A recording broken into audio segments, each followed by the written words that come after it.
Meus irmãos, como o nosso vídeo foi interrompido, então eu vinha falando aos irmãos, então ficou o vídeo parte 1 e parte 2, e como eu vinha falando aos irmãos, então, a primeira característica deste evangelho da atualidade é que ele é um evangelho egocêntrico.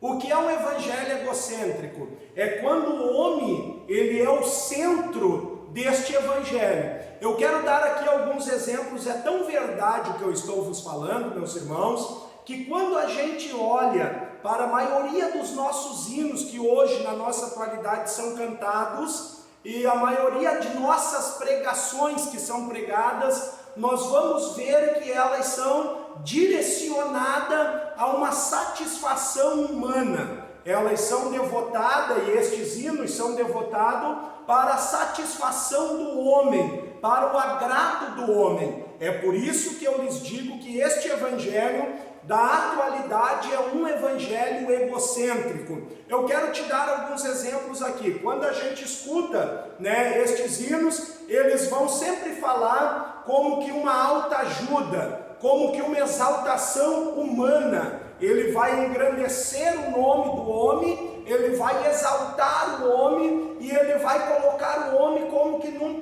pináculo, Então ele é um evangelho egocêntrico. As mensagens são: Deus vai te dar, Deus vai fazer, Deus já te garantiu vitória. É claro que Deus já nos deu vitória em Cristo Jesus, mas para que os irmãos entendam que o centro do evangelho da atualidade é o homem, é a exaltação humana, é a satisfação humana. Esta é a primeira característica que eu quero vos falar deste evangelho da atualidade.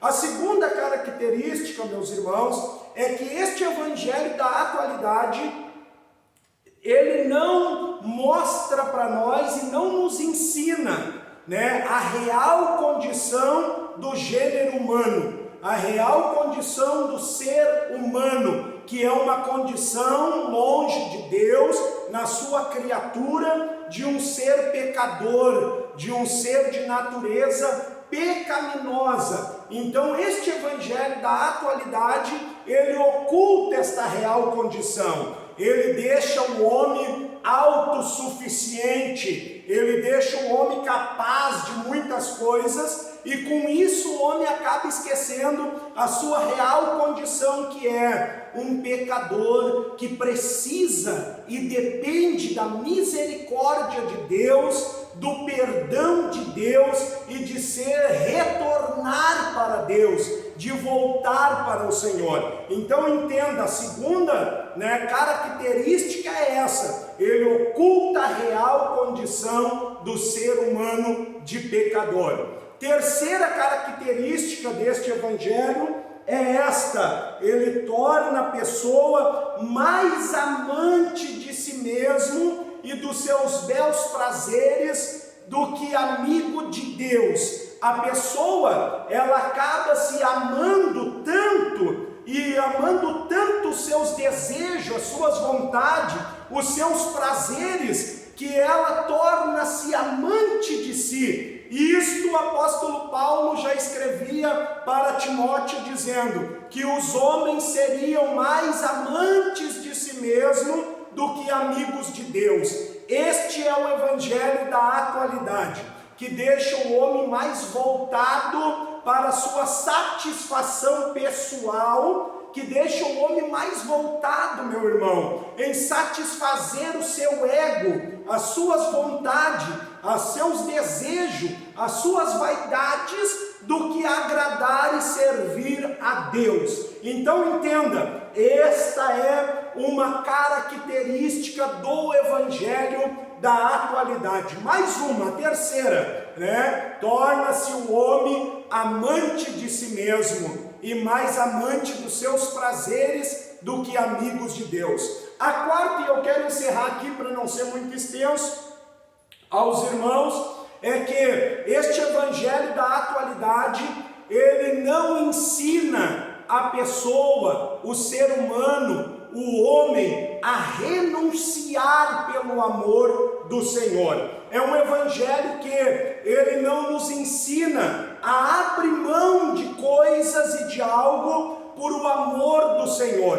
E esta é uma característica de todas as quatro, esta quarta é a mais perigosa. Por quê, meus irmãos? Porque ela combate diretamente uma palavra que Jesus nos ensinou em Lucas, melhor dizendo, capítulo de número 9 e versículo de número 23, que Jesus disse: se alguém quer vir após mim, primeiro passo, negue-se a si mesmo, tome a sua cruz e depois siga-me. Então observe, o evangelho que Jesus ensinou, o evangelho que Jesus pregou, é um evangelho que nos ensina a negar a nós mesmos. Quando Jesus diz, nega-te a ti mesmo, Jesus está nos ensinando, meus irmãos, que precisamos renunciar pelo amor dele.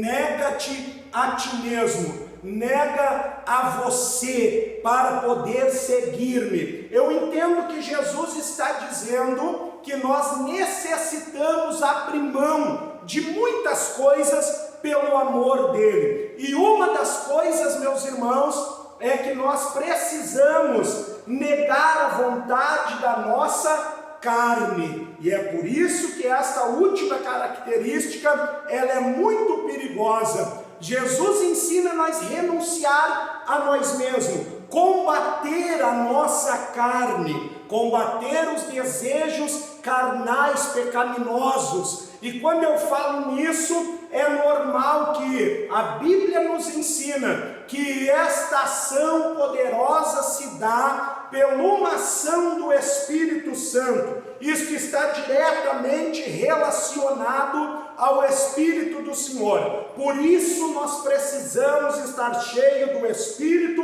para que nós possa renunciar aquilo que desagrada a Deus, aquilo que Deus não aprova e principalmente aquilo que é da nossa natureza carnal. Preste atenção, meus irmãos, é necessário que este velho homem morra com renúncias para que nasça em mim uma nova criatura em Cristo Jesus. Então eu paro por aqui, louvo a Deus, fique esta palavra para a tua meditação e quero te dizer, meu irmão que está me assistindo, é uma reflexão para nós. Qual evangelho você está seguindo e qual evangelho você abraçou para si? Jesus te ama e te chamou para um santo e puro evangelho, amém? Deus te abençoe em nome de Jesus.